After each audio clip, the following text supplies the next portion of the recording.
Hello, hello, and welcome. We are so glad you're with us on this Tuesday afternoon, and I'm sure you are excited to hear all the super secrets to increasing your milk supply.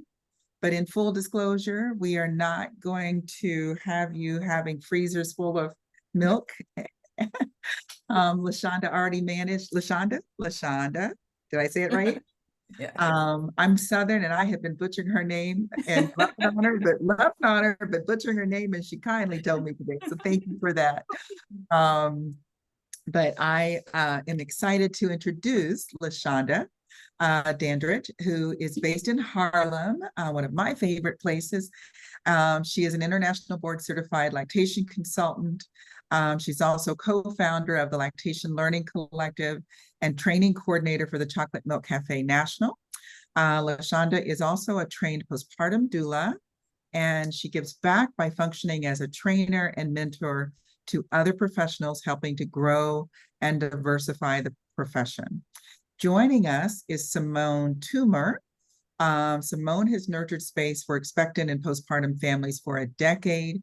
She is a mother, a doula, an international board certified lactation consultant, and childbirth and infant sleep educator. She is she champions advocacy, education, and doula support, especially within the Black community. She provides guidance and mentoring to doulas from diverse communities. And she recently embarked on a new chapter as a perinatal business consultant. So thank you both for joining me in this venture tonight. We are excited to have our audience with us. You guys give me 30 seconds. I think the chat is disabled for you. So if you give me a moment, I will switch it so that you can tell us where you're joining us from. And I always, having grown up in a very small town where my father was a minister and there were not many people of color, everybody knew us. I tend to go to people know. Ew. Is she breaking up for you? She is. She's frozen Um, now. oh no, Marie, you're frozen for us. Yes, Marie, can you hear me? And Simone, start us off. We have a ton of questions. We can dive right in, or do you guys want to start with just grounding us when we talk about milk supply? What does that mean? Yeah. Do you want to start, Simone? It's a Yeah, loaded question. it's a loaded question, and it's funny. I'm excited to see the questions come up, and like I think a lot of us think our milk supply is feeding our baby and having a freezer stash ready to go. I remember one parent being like, "I want to be a cow," and I was like, maybe not."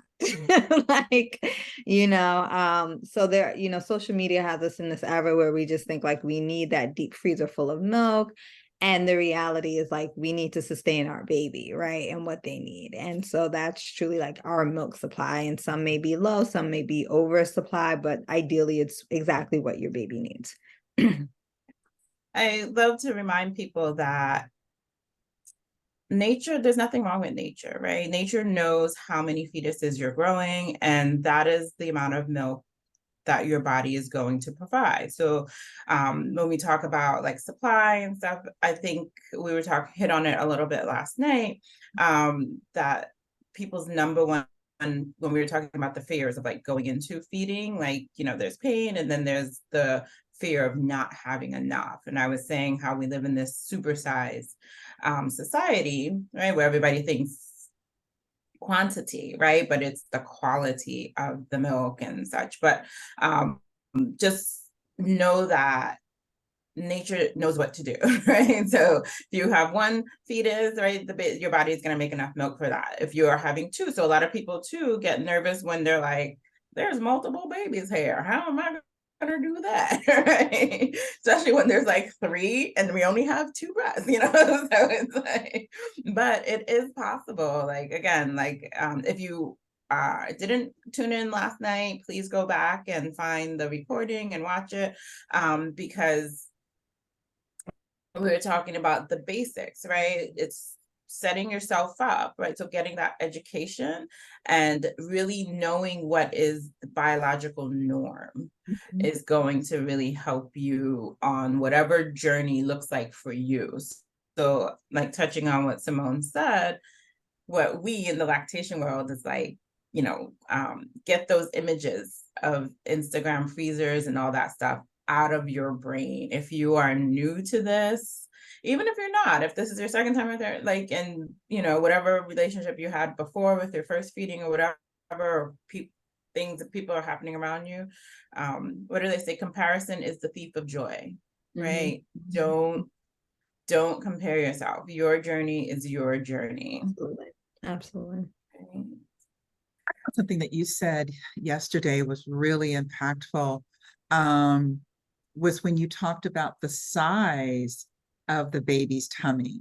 And I think from the comments, a lot of those in the audience were like, oh, because can we do that aha moment for our audience? Because I think that would probably really help them. Yeah, do we want to have a little interactive poll again? So if you can just put in the chat of how big do you think your baby's tummy is, right? Once baby is born, what size is that tummy? Like, what have you been hearing out there? And again, that compares to how much your body is going to be making for your baby. A quarter of a cup? No, go lower. At newborn. Now this is newborn. So yes, a newborn. So the first, a few right? days. So yeah, a bottle cap full. So a little bit more. Oh, yeah. Somebody, I don't know. Misha, Can you- am I pronouncing that right? Were you here yesterday? Because she hit it right on the name. She So what says, did they say? A marble. Yeah. So when babies are first born, their tummies are the size of a marble, right? And so their tummy is going to grow. So some people said a quarter cherry size. So yeah, a cherry marble, same, same comparison. The tummy grows to the size of a walnut on day 3. The tummy grows to about the size of an apricot or a small tangerine, right? And then it grows to about the size of a large egg by 2 weeks. And so between 2 weeks and a month or so, that's how big your baby's tummy, right? That's the growth of your baby's tummy. So when we talk about increasing milk production, so again, nature knows. So when your baby is born, that's how much milk you're producing, about a cherry size or a marble size amount for that tummy, right? And so to increase the milk supply, right? So the super secret is you got to do the work. Right? So we lured And the you work is in. very, quote unquote simple of like feed your baby, right? I Yeah. think so many questions of like, what can I do prenatally to help my milk supply, to prepare for breastfeeding, for nursing my baby, to make sure I have enough for my baby, right? And it's like more feedings equal more milk. Very simple, right? And of course, we as lactation consultants, we know what questions to ask regarding medical history and breast growth and changes prenatally to gauge if someone's at risk of not making the optimal amount of milk for their little one. However, from like a standard basis, it's like the more you feed the baby, the more milk you make. Yeah. So you'll hear it different ways. Supply and demand is a big way that people, in the textbook way, supply and demand, right? So when demand goes up, right? So again, that tummy is going to be growing. So your baby's going to be wanting to feed a lot, right? And so their demand is going up. So the more that they feed from you, the more your supply is going up, because again, nature knows that this is what is supposed to happen. So the first 4 to 6 weeks of the postpartum period, once your baby exits the womb, right? That is really crucial work time. Both of you are putting in work. Your body is learning how to make more milk, and it's learning that from your baby, your individual human, demanding how much milk to be made for them, right? I say that the breastfeeding experience is like having a personal chef, that every time you sit down at that counter, they know what you want, when you want, how much you want it, how much vitamin A to zinc to, it is that specific. The human body is that smart. Mhm. Right? Yeah, no, and I want to also normalize, our growth spurts. Babies grow so much in those first couple of weeks. And we often find when they start to cluster feed, right? Parents go, oh my gosh, I don't have enough milk. I need to top my baby off. I need to give them a bottle. But that cluster feeding is the beautiful way the baby says, hey, parent, I need you to make more milk for me because I have a lot of growing to do. I have more calories that I need to consume, right? So we usually often normalize day 2, 3, right before your milk starts to transition from colostrum, baby will wake up and nurse more. 2 weeks, 4 weeks, 6 weeks. In about 6 weeks, 6 to 8, everyone's a little bit different. Hormones start to stabilize from birth. Your body's not now running off of those hormones, right? And so that's another reason why the first 6 weeks are so crucial, because what you do in those 6 weeks really lays the foundation for the milk that you will have long term that you want to provide for your little one.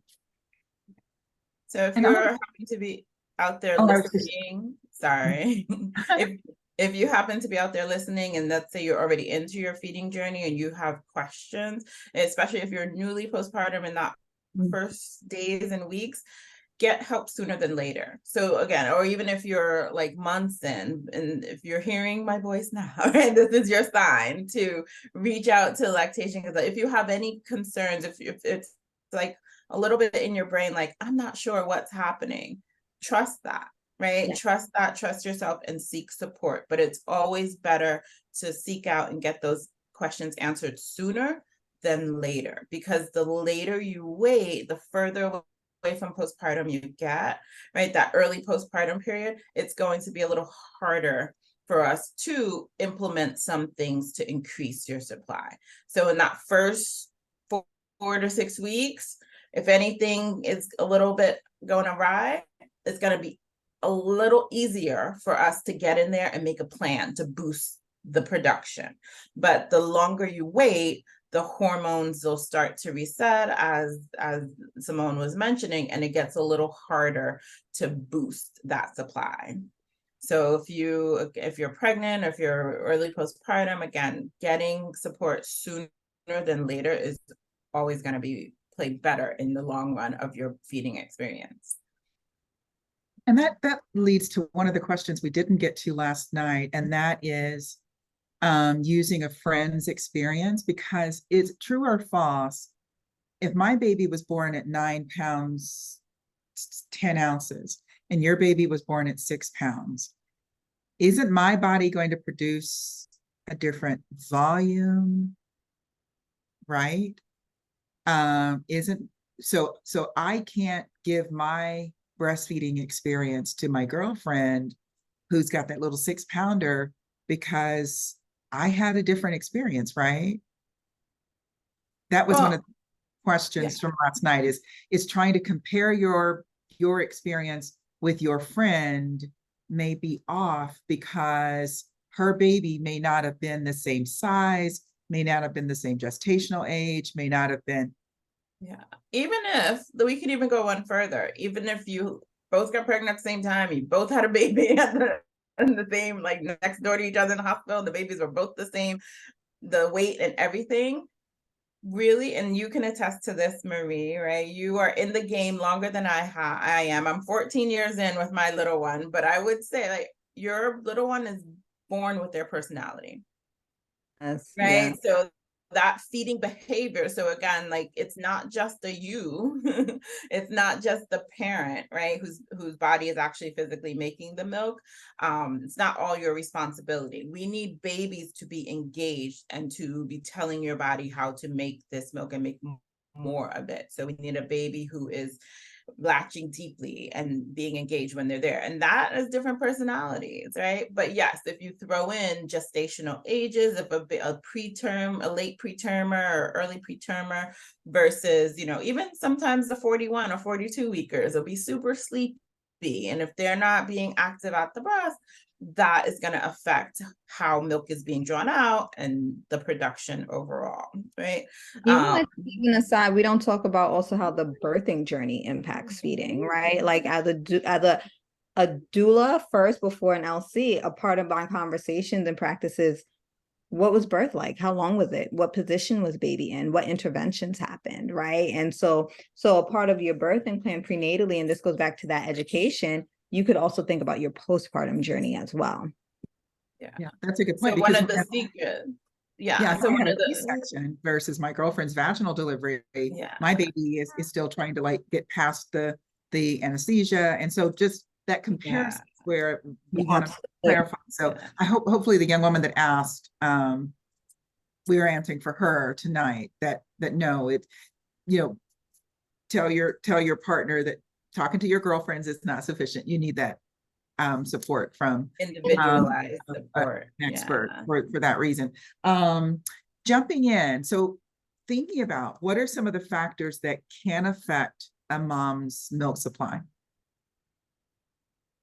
So I was going to piggyback off of what you guys were talking about, the interventions, right? So ideally, right, having birth the most with the least interventions is going to show up better on the postpartum side in terms of feeding, right? So it's not just, we're not judging, right, about like, oh, epidural, not epidural, if you have to have a C-section, you know, like there are certain things that sometimes, you know, depending on your individual situation, C-section may be that, like, that's where you're, but it's not. I think one of the myths I try and get away from for people too is that, oh, because I had a C-section, my milk is going to be delayed or this and that.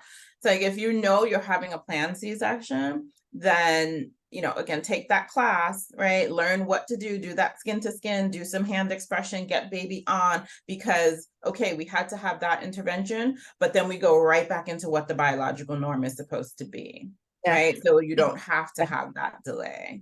Yeah. And an important thing about, once again, preparing for birth is there's a sense of like, because latching might be normal, it's easy, right? Because this is what our bodies are supposed to do. It's going to be 1, 2, 3. But in all senses of the word of preparation, we want to look at intervention, C-section, anesthesia, forceps, vacuum, like literally like these true conversations come up because we see how they manifest postpartum. And even though we may not want certain things to happen during our births, to be prepared and know how to tackle what comes out on the other end regarding a shallow latch, nipple pain, a baby who doesn't have the widest latch, right? I usually say, imagine a baby's in utero, head down for however long, and now there's Pitocin. So they're kind of being like pushed down into the uterus, right? And what does that do for the jaw, right? If forceps or vacuum, and if they're pulling from the head, how that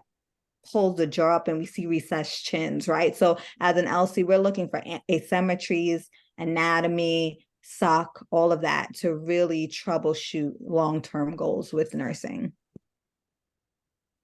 That's an excellent point. So two of the questions I think you guys sort of touched on. One, to your point, when do we start producing milk? When do we start? Is it when the baby comes out? I love this question so much because I think we often hear, my milk didn't come in until day 5 or 6, and I had to give a little bit of formula to sustain baby. We start making milk from 16 weeks in our second trimester. We have colostrum, right? And I think the main thing is to know colostrum, going back to that tiny marble of a tummy, right?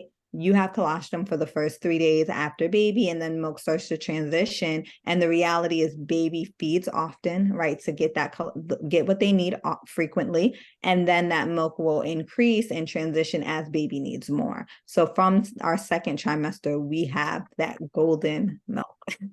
Yeah.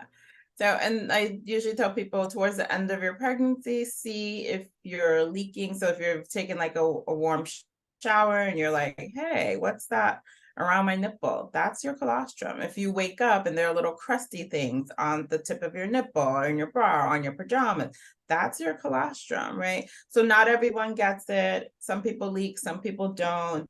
Doesn't really mean anything. Again, if you're concerned, so again, going back to the title of the super secrets, right? Get educated, meaning as we spoke about last night, know your body, right?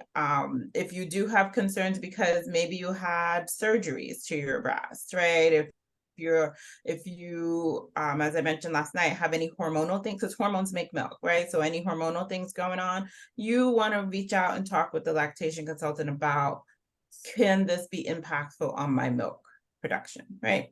But and just see what's happening. We, like Simone was saying, when we do consults, we ask, were there breast changes in pregnancy, right? Did your breast get bigger? Did your areola get darker, right? All these things, because your body is preparing. Again, going back to what I first said, the body is smart. It is preparing to feed that human, right? So the same, I tell my clients who are not interested in breastfeeding, or when I worked in the hospital, if they were not interested, I'm like, that's cool, but your body is still going to go into this because it is the biological norm. We are mammals, and as mammals, we feed our young from our mammary glands, right? So this is something that your body is preparing for. So like Simone said, week 16, between 16 and 18, your body is going into making milk, that colostrum. It just kind of gets absorbed back into your system. But once the placenta detaches from the uterus, that is nature's cue that the human is now on the outside, and I have to increase the production. And how the production increases is more feeding, more milk removed.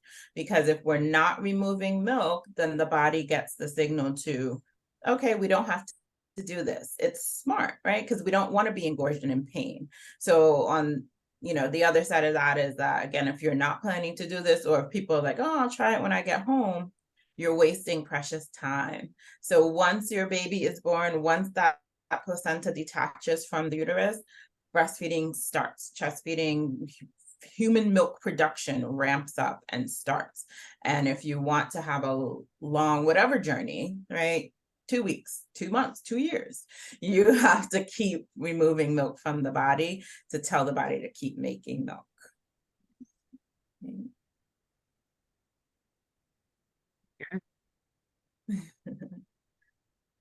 Did we have another? I can keep talking, but I just want to make sure we get the questions before I go on. Well, I'm reading a question that says, I'm 37 weeks and 4 days, and I haven't had any signs of colostrum being present.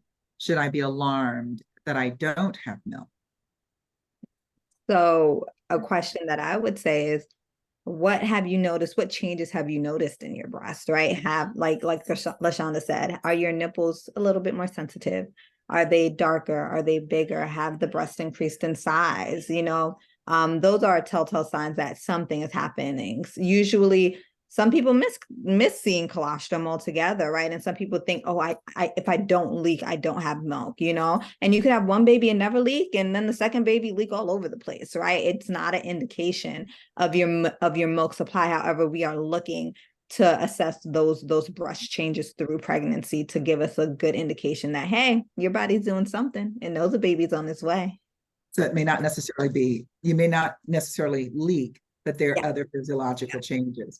Absolutely. And I think this is an appropriate time to repeat something that we discussed last night about we strongly encourage hiring a doula, right, to shepherd your pregnancy, because lots and lots of reasons. Go back and listen to what we said last night. But then also and a lactation consultant. If you don't have one in your community, they can consult with you virtually, both LaShonda and Simone. And so you don't wait until you have the baby, because they could have this conversation with you prenatally so that you have that level of comfort. Speaking of prenatal, one of the other questions is, so during my pregnancy, and particularly during that last trimester, are there foods I should be eating, or are there foods I should not eat to prepare my body to nurse? Yeah, that was the other super secret. So I think a lot of people, we are in America. Yes. So, fortunately, but we're in America. And we think like, oh, if I take this pill or if I drink this thing, it's going to magically, and I always go, that's all well and good, but if that was true, I wouldn't have a job, which I am totally fine with, right? If that magic pill comes out, but no. So there's nothing specifically to eat in order to increase a supply, right? So what are the kind of folklore, like old school recommendations that are out there, which is actually based in knowledge, right? We didn't always have lactation consultants. We didn't always have, all these herbs and stuff that you can go buy. So, when grandma and great grandma, if you're lucky enough to have great grandma around, right, when they're speaking, that what they're talking about is actually true, right? Because what they're talking about is things that are good for your system to help heal you from labor. And guess what? Those things that help heal you from labor and are good on your system, they actually help increase production or stabilize production, right? Because they're helping to heal your body, right? So when we hear things like, oh, if I drink this blue sports drink, I'm going to increase I got so much more milk.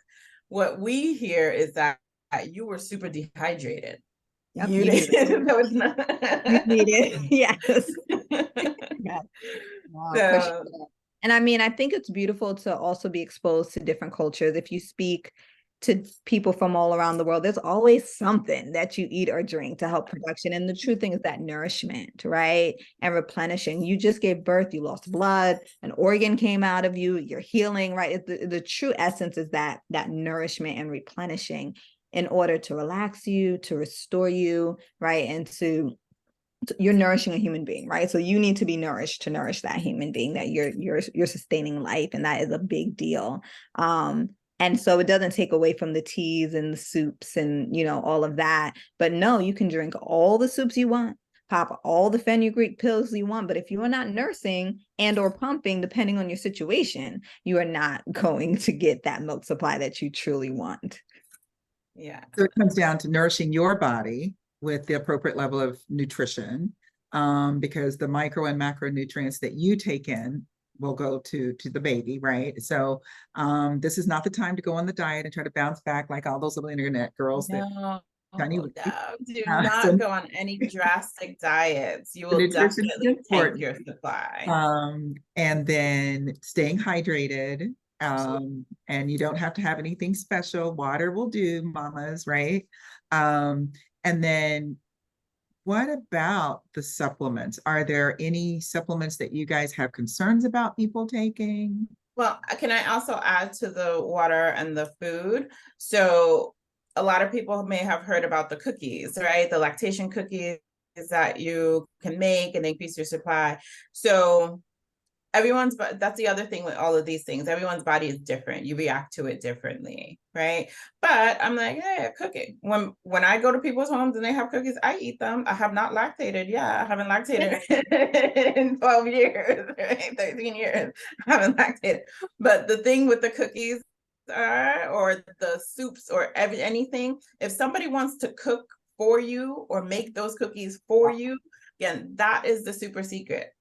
Yeah. You shouldn't be doing it yourself, right? So if you're like, I need a cookie recipe, I'm like, sweet, somebody wants to support you, give them who's your friend in the friend group or the cousin group or that cooks and bakes, give them the recipe so they can make it for you. Because if you are now responsible for cooking your own food, making cookies, getting up every time to get your water, guess what? You're going to be more exhausted.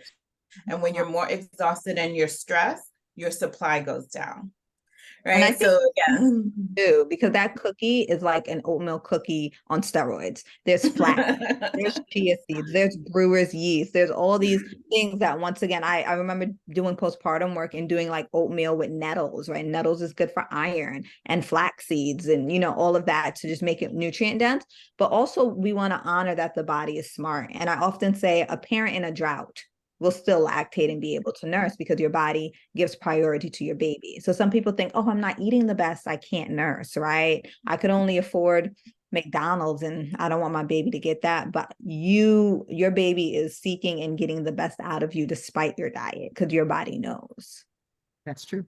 It's always going to take care of that new human. So it's going to pull from the stores of your body. So the secret is be nourished and have people nourish you in order so you can focus And on be those 100. cluster feeding times, those, those crazy feeding patterns, so you can focus on feeding, and you're not having to worry about being fed. But and so what I've heard is you don't necessarily need these expensive, complex things like the mama's cookies and all those things, and that can add up, right? And so the old fashioned, and you're right, my daughter's 40, y'all. So, and the old folks said, you eat the hearty, grounded meals, and you stayed nourished and you stayed hydrated. The one concern I know back when I played a doctor on TV with OBs was mamas who had gestational diabetes taking fenugreek, because fenugreek has, when they say large doses, and that depends on the person, can reduce your blood sugar. So if you're already a little borderliney with your blood sugar being spiky, spike, and you're taking fenugreek, that can cause some issues. So talk to your care team about the stuff that you're taking, because we think it's natural and it's not entirely. It also, well, it's not that it's not natural. They're natural, but it's natural, just because it's natural doesn't mean it's not going to interact in a negative way in your body, right? Just because you can walk into a store or hop on your computer and order something doesn't mean that it's totally safe for every single person out there. But if you have done the basics, right, of feeding baby more, making sure that latch is deep, making sure baby's doing their part, and you're feeding, you're going on your baby's cues. If you've met with a lactation consultant, they have recommended pumping for some reason, let's say baby's in NICU or something, right? And you're pumping and you're doing it like every 3 hours, right? And you're not seeing your supply increase. Again, that's going to be before you run to a drugstore or the Whole Foods, right? Or went to a health food store. Call a lactation consultant, because if the supply isn't increasing, there is some underlying issue that we have to figure out. And if you do go to one of these galactagogues, we call them in the business, right? These herbs, and let's say, oh great, I saw a jump in my supply, but the minute you stop taking that, your supply, there's an underlying thing going on, and that's what you need to figure out instead of continuing to take these, right? Because not only do they can have side effects, like Marie was saying, we had mamas passing out, right? Because they didn't know that they were borderline diabetic. And so they were passing out from drinking fenugreek, right? But it also can affect your baby, right? You forget that that's going through your system into your baby.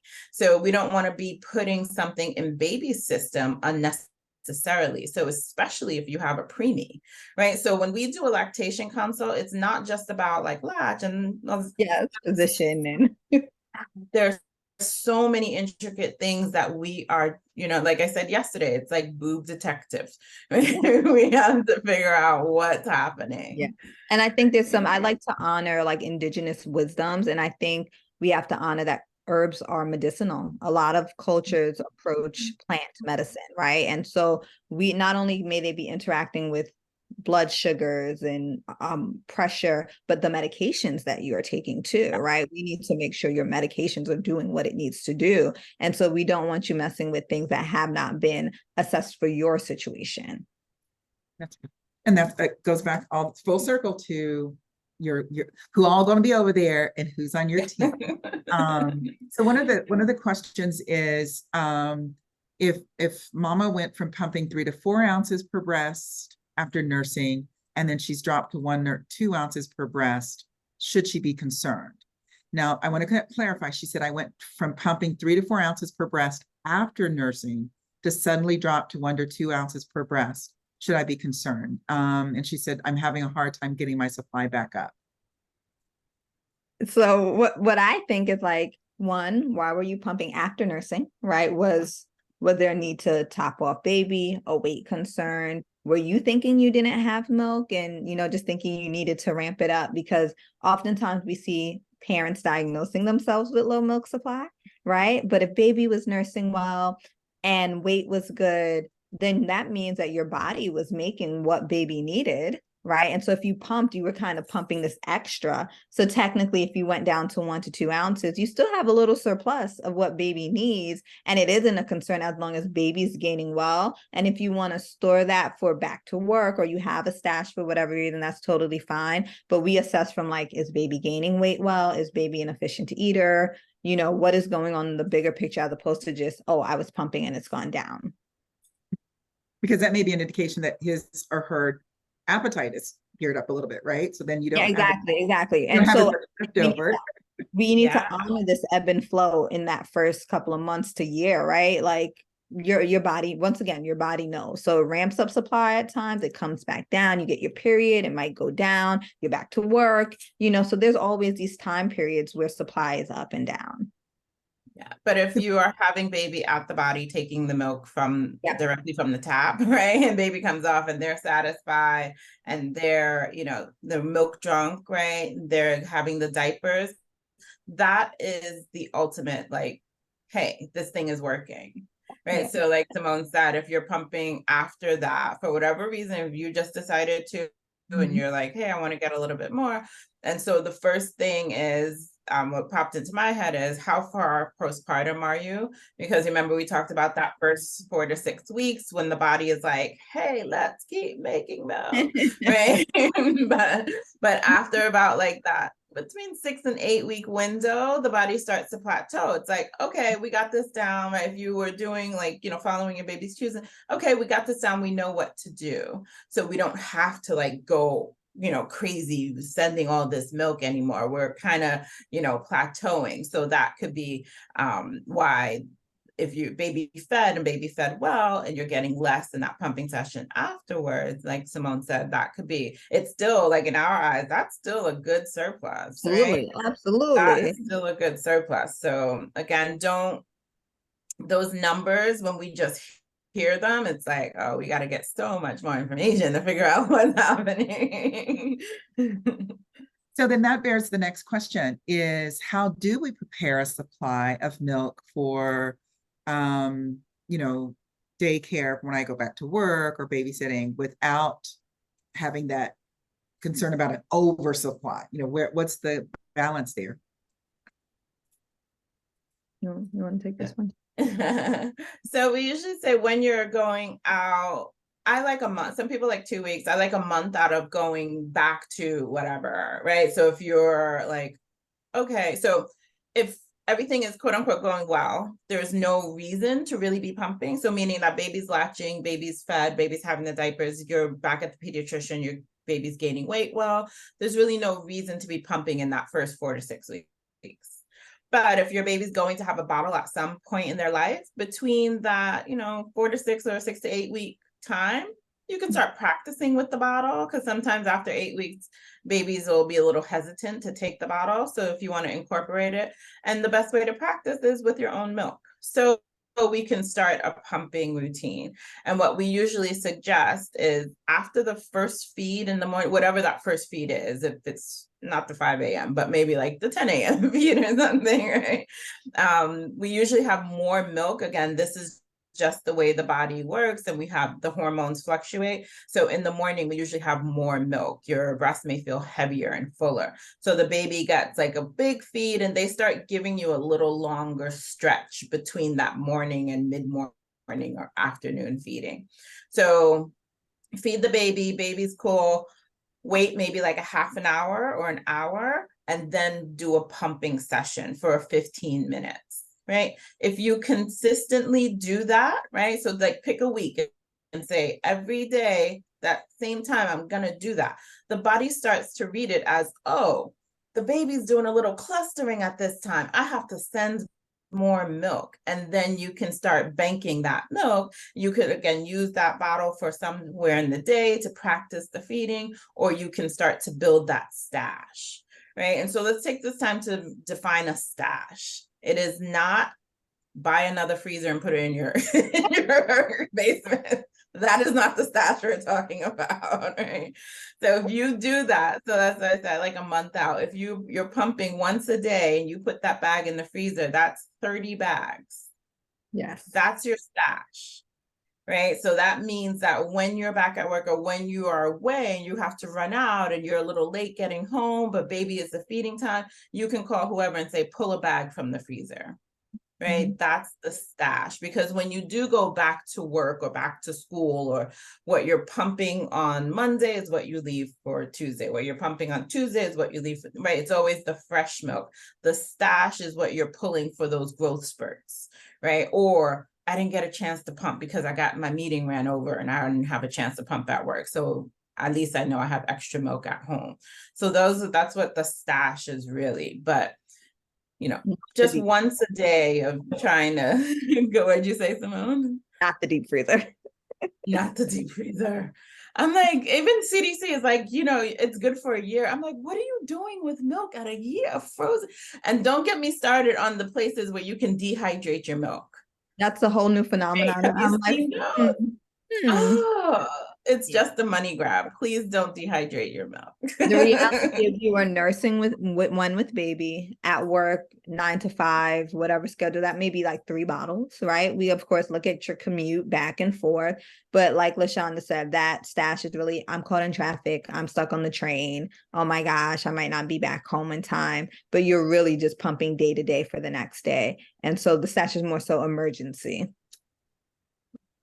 And depending on when you're leaving your baby, right? So like, again, meeting with the lactation consultant, we don't just see people in those early weeks. We want to see, reach out to us, once you're planning to do a pumping, let's talk like, how's that routine going to work, right? So somebody who's going back to work when the baby's 3 weeks, I'm going to talk about a different pumping schedule and how much for that to leave for them, as opposed to somebody who's going back to when the baby's at 3 months or when the baby is a year, right? So it depends, because again, they grow, they don't need as much, right? So in the beginning, they're feeding a lot, but remember, they start to stretch out their feedings.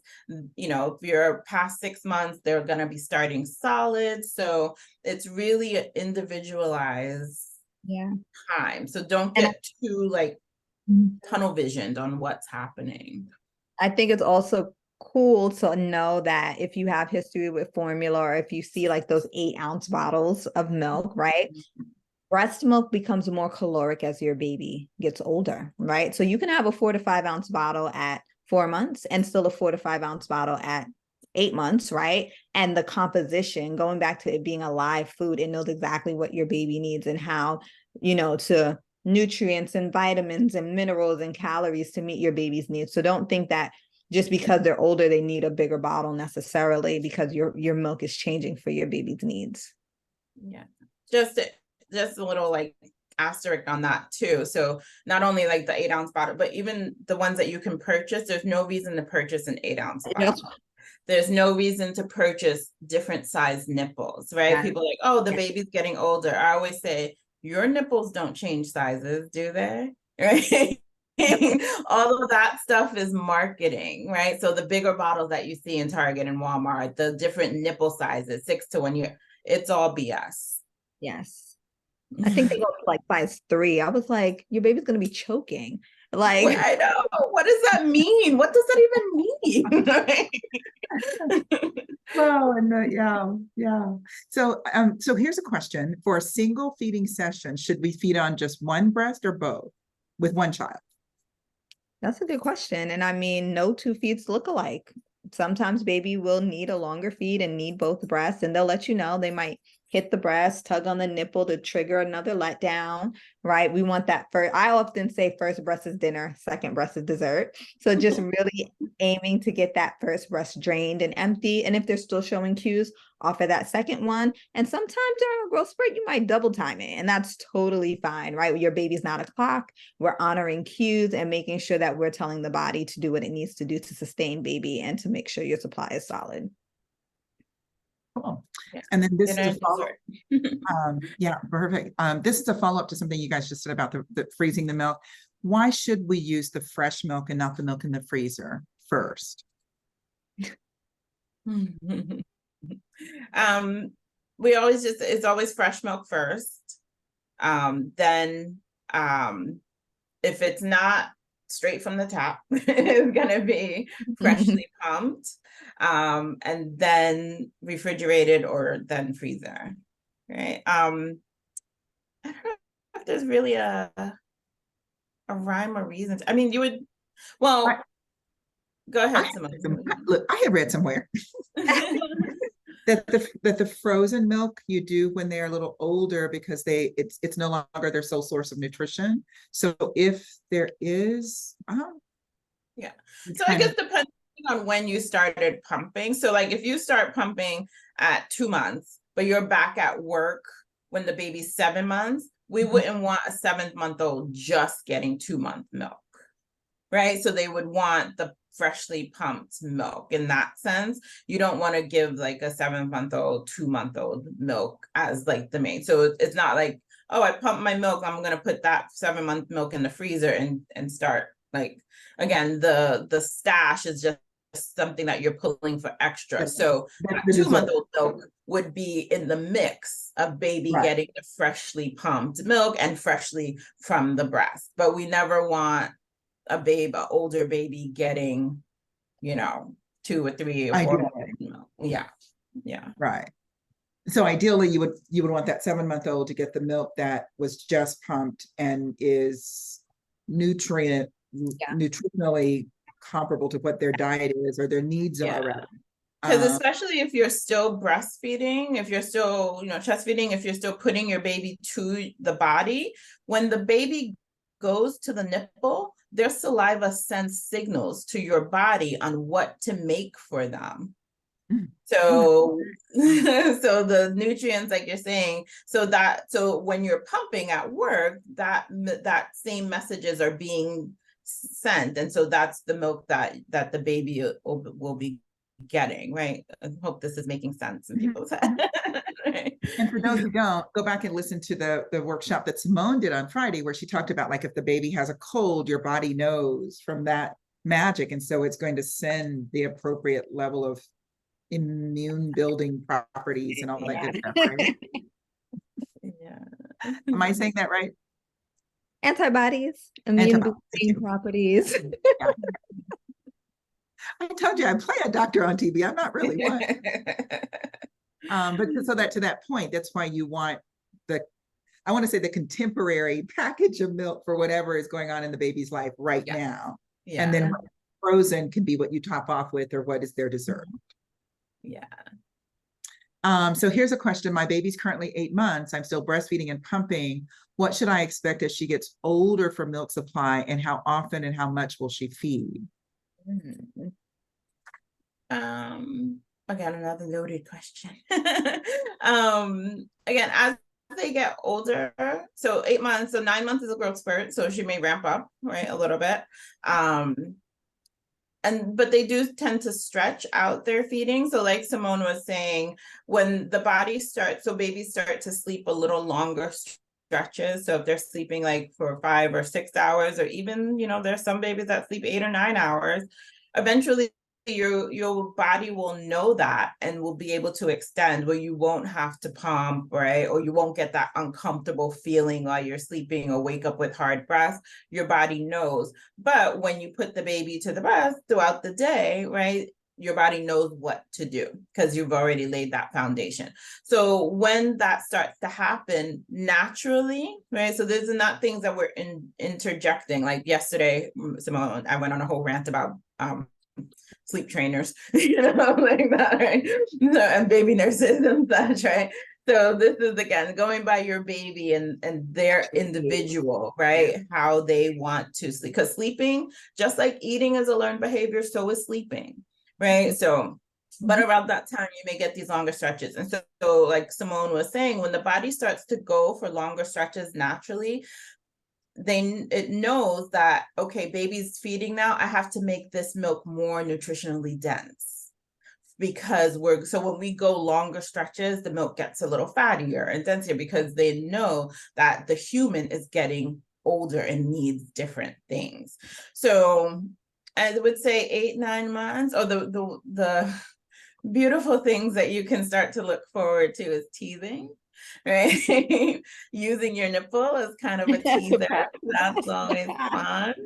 But I always also think it's never too early to teach boundaries. So when that's happening, you're going to break the latch and say, no, they get to go sit over there. You can only come here when you're ready to respect the booths.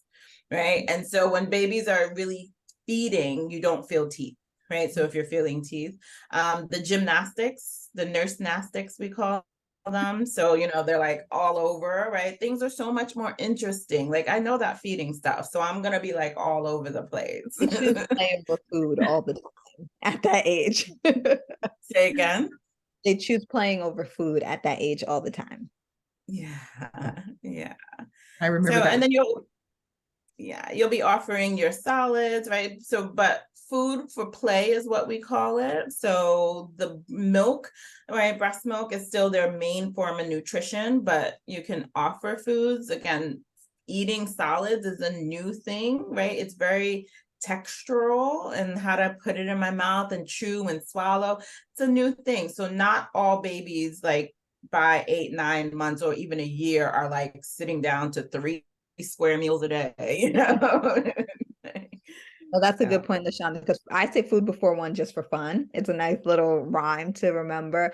But we know pediatricians tell 4 months, 6 months, you know, and it's kind of like not all babies are ready for that, right? And half the time they're not eating, it's not replacing the milk. Milk is still primary source of nutrition and comes before the solids until age 1, when even then some babies are not even ready, and you know, they're just really curious and playing, and a lot of it is not really going down into the tummy.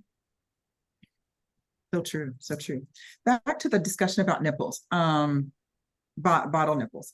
Mom says, Adrian says, I've been needing to supplement formula due to my breast not producing enough at one feeding. We've been using a preemie nipple size for bottles to mimic the extra slow flow pace feeding.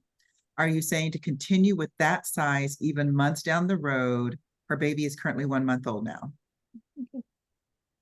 Yeah, preemie or 1. I mean, 1 I say like okay, but we would love preemie is totally fine. Yep. So especially I would say if the baby's 1 month old now, for the next another month or 2, you'll definitely probably be on that preemie nipple, right? If you're still offering supplements by bottle, right? But I hope you're good. This is gonna help encourage you to reach out and talk to a lactation consultant so we can see what's happening with the supply. Right? Remember, you're in that window. We can see what's happening and boost a little if we need to. Yay. Okay. You guys are asking these questions fast and furious. I can't.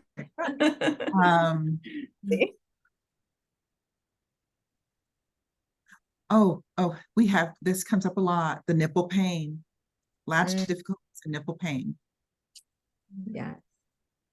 So I wonder, can we put in the chat? I'll put in the chat. This is a great site that I send everyone to, and I included, it's .org, right? Yes. Right, Simone? So globalhealthmedia.org, there's really wonderful site.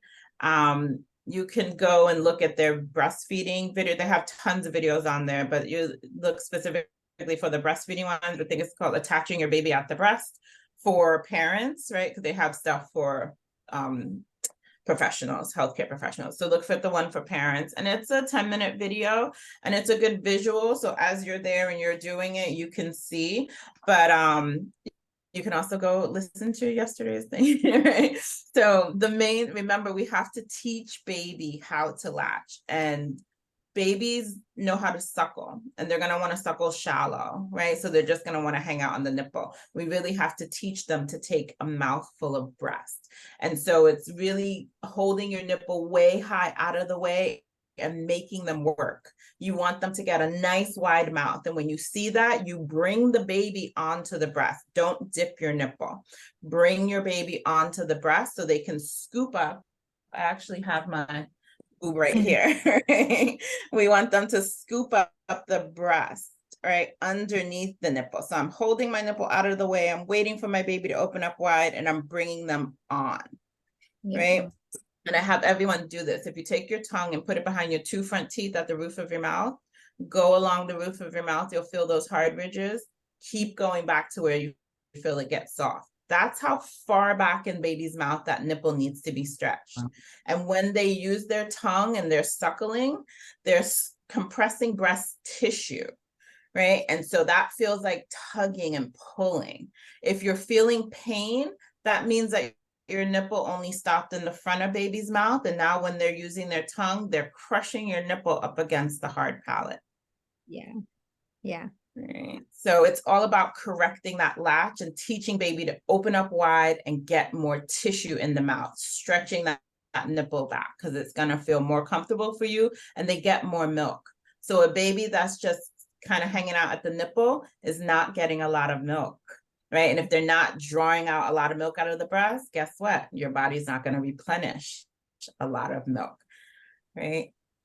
I often say just because it's like we've normalized common, right? So everybody, most people talk about the pain, the pinching, like the sensation. Then we want to honor a learning curve, of course, that happens. But if you are weeks and weeks in, right, and you've done positioning and you've done, you've troubleshooted deep latch and baby keeps slipping off, then it's definitely, once again, sooner than later getting support if we're seeing those things not working to improve feeding. I think we're out of time. We're going to close with the last question because I don't want us to lose this one real fast. There are better positions for mamas based on their breast size, breast shape, baby's weight. Absolutely. And we'll close with circling back to that's where your lactation consultant will come in because she can help you make those assessments. Yeah, if you can get an in-person because it is really about that puzzle piece, right? The positions you see, I always say, like, even when you come to class and stuff, this is all textbook, right? And like I said last night, there are tons of books out there, but there is no book that is specific to you and your baby and your journey at this point in time. So when we do a visit, it is that point in time for you and your baby, what's going to work well to support you right then and there, right? So yeah, so I always say, like, if the nurses are like, you should do this or you shouldn't, there are no shoulds or shouldn'ts.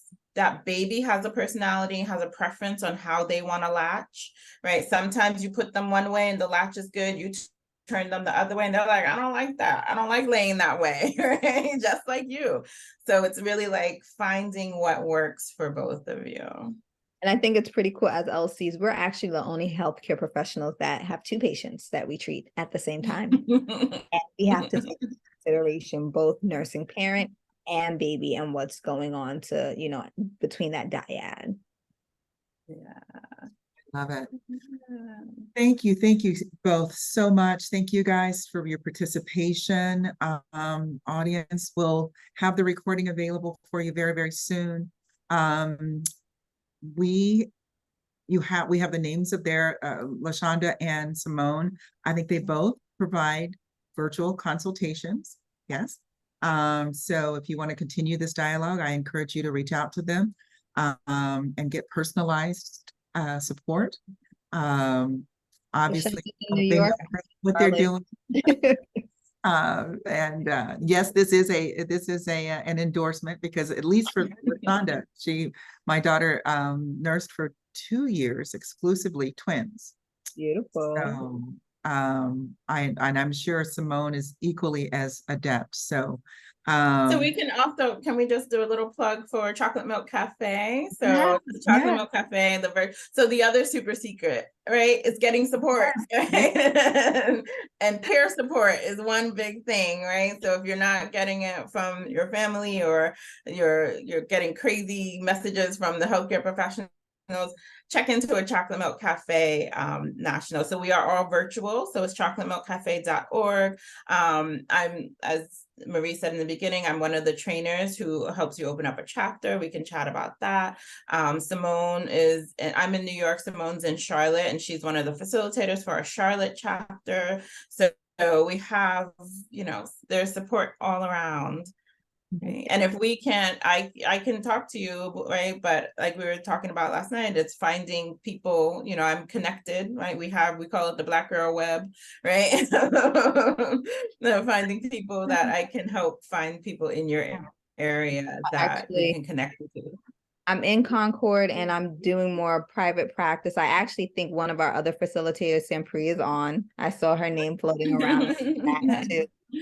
But definitely yes, we're the professionals, but we can't take away from the peer-to-peer support, you know, and what it is like to have that village that we know just normalizes this process. You'd be like, girlfriend, I was there too just a couple of weeks ago. I remember those sleepless nights. So we really want to normalize it and not, you know, make sure you're not feeling alone on the journey, and also to get the support you need as well. I mean, I think that was one of the things that was very loud and clear last night is it's a village of experts who have studied and done the work, but you also need that emotional support from people who are walking the journey with you. You need your family. I have a girlfriend who's an IBCLC in Chicago, and she talks about grandmotherology, that when she meets, and I think Simone said the same thing, that you know, bring your mom. I hope some of you had your moms or your the grandmother, your partner on this call. If not, get them to sit down and watch this, because they should be informed and what you're going through, so they understand, like, you know, why you're so fatigued, because you're feeding another human being.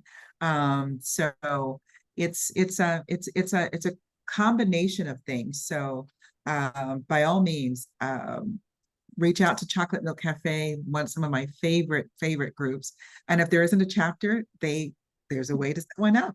And we hope to see you all tomorrow night, because if you didn't see from the amazing photographs that they shared with us, baby wearing is like magical.